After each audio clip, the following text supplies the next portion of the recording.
En République démocratique du Congo, les perspectives des finances publiques sont encourageantes.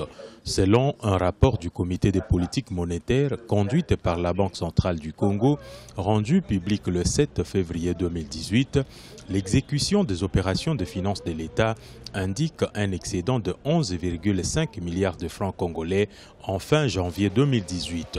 Et pour cause, le pays a enregistré un niveau de recettes de 433,1 milliards de francs congolais avec des dépenses de 421,6 milliards. Il suffit tout simplement de poursuivre avec ces réformes de mobilisation de recettes publiques. Pourquoi ne pas aussi mobiliser l'épargne intérieure avec l'émission de bons trésors? C'est prévu dans la loi de finances déjà pour cette année.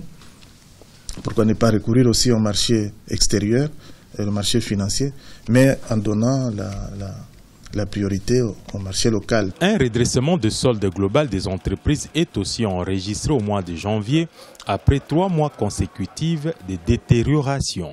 Ces soldes s'est établi à plus 12,5% en janvier 2018, contre moins 14,3% en décembre 2017. Influencé principalement par le comportement favorable des cours des produits miniers, mais aussi des mesures d'encadrement initiées par la Banque centrale du Congo. Donc nous allons maintenir le coefficient de la réserve obligatoire comme par le passé 13-12% pour les dépôts en devises à vue à terme, 2,0% pour les dépôts en francs à vue à terme. Les taux directeurs restent encore à 20%, mais nous espérons que la stabilité pourra nous amener à faire une détente plus tard.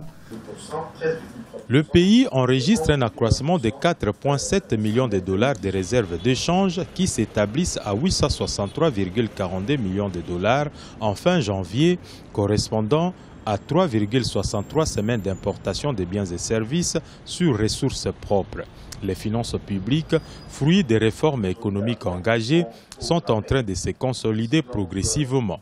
Bon nombre d'analystes estiment par ailleurs que les efforts fournis peuvent être affectés face à un environnement politique crispé dans le pays.